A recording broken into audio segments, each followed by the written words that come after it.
លោកគ្រូយ៉ាវលីមានគុណបុណ្យអីបានជាត្រូវលោកគ្រូសរសើរដែរនិយាយច្រឡំដកដាវកាប់ភ្លៀងឃើញលលាក្បាលដូចជាក្អមទុកជីវិតដូចជាសេះសទុកអ្នកស្លាប់ដូចជាធម្មតានេះគឺក្លាហានរបៀបអ្នកខ្លាំងយកក្បាច់គុណជាធំចិត្តក្លាហានជាគោលនិងជាអនុវត្តគម្រោងការរបស់កងទ័ពតបពីប្រយុទ្ធគ្នាបដូរស័ព្ទអធិថយគឺជាវីរៈជននៅក្នុងនគរអ៊ូគួរតែមានរាប់រយនាក់ចេះទាំងអសរសាស្ត្រចេះទាំងវិជ្ជាគុណធ្វើគេកោតខ្លាចធ្វើឲ្យសត្រូវខ្លោបខ្លាចអាចខ្លាចទៅជាមេទ័ពក៏អាចខ្លាចទៅជាអបរាជនគរអ៊ូមានតែ10នាក់ទេអាចថាតិចតួចស្ដួយស្ដាប់លោកម្ចាស់អ៊ូក៏ជាម្នាក់នៅក្នុងចំណោម10នាក់នោះដែរមិនដឹងថាខ្ញុំនិយាយនេះសមហេតុសមផលឬអត់ទេ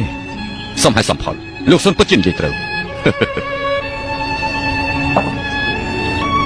ក្នុងនាមជាស្ដេចក្លាហានក៏ជាសំណាងនៃនគរមេតបមានគម្រោងគឺជាសំណាងរបស់កងទ័ពក្បួនសឹកដែលខ្ញុំសរសេរនេះក្នុងឋានៈជាស្ដេចឬមេតបបើចេះយកទៅប្រើប្រៀបដូចជាខ្លាដុសស្លាប់សត្រូវមិនអាចបាយលុក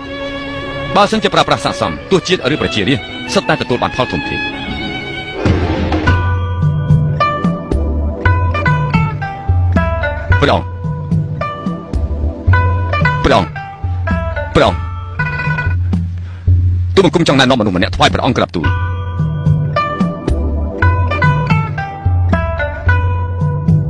នាំគ្នាចេញទៅចុះលោកអ៊ូអើយតាមពិតលោកចង់លើកស្ទួយអ្នកខ្លាំងខាងណាឲ្យយើងសុនអ៊ូនៅនគរឈី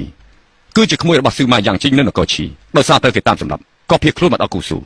នេះគឺជាសំណាងដ៏ធំនៃនគរអ៊ូហើយគេក៏បានសរសេរក្បួនធ្វើសឹកសុនជឿ13ច្បាប់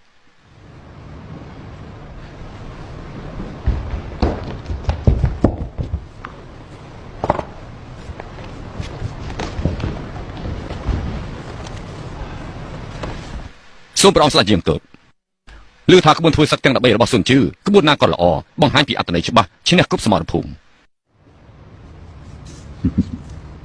ក្បួនសឹកក្នុងលោកបន្តិចទីយើងក៏ធ្លាប់បានមើលដែរ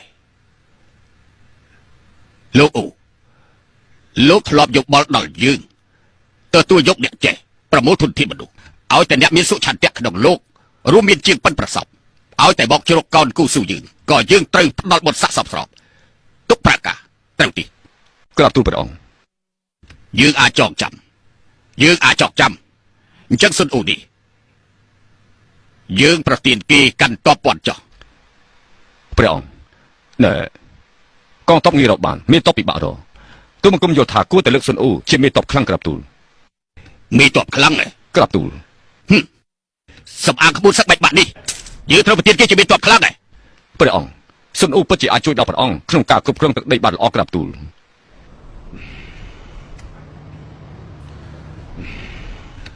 ស្រែនេះធ្វើឲ្យយើងឈឺក្បាលណាស់មកគ្រាយើងទៅរកសម្រាប់វិញព្រះអង្គប្រយ័ត្នប្រយែង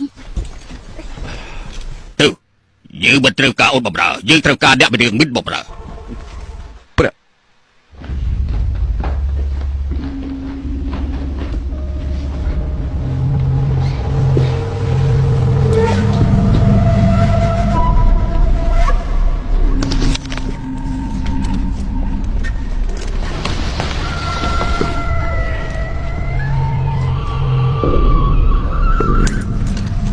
លោកម្ចាស់អ៊ូព្រះអង្គមិនអើពើច្រើនលើកលោកបានឃើញផ្ទាល់ហើយមិនចឹងតទៅទៀតខ្ញុំគួរធ្វើយ៉ាងម៉េចអ្នកមនាងឥឡូវនេះមិនដូចកាលពីមុនទេព្រះអង្គបច្ចុប្បន្ននេះគឺជាស្ដេចនៃនគរអ៊ូអ្នកមនាងក៏ខ្លាចទៅជាអ្នកមនាងនៃនគរអ៊ូដែររឿងនៅក្នុងសំណាក់រាជវាំងអ៊ូជាស៊ីមិនហ៊ាននិយាយប្រេះផ្ដាស់ទេលោកម្ចាស់អ៊ូរៀងរាល់ថ្ងៃខ្ញុំភ័យខ្លាចណាស់ខ្ញុំពិតជាមិនចង់នៅទីនេះទៀតទេក៏មិនចង់ធ្វើជាអ្នកមនាងអ្វីដែរខ្ញុំចង់ទៅចេញពីទីនេះតែបងអូនស្រីខ្ញុំគេមិនព្រមនាំខ្ញុំទៅនៅតែបញ្យល់ខ្ញុំឲ្យខ្ញុំធ្វើជាម្ចាស់ស្ត្រីទៀត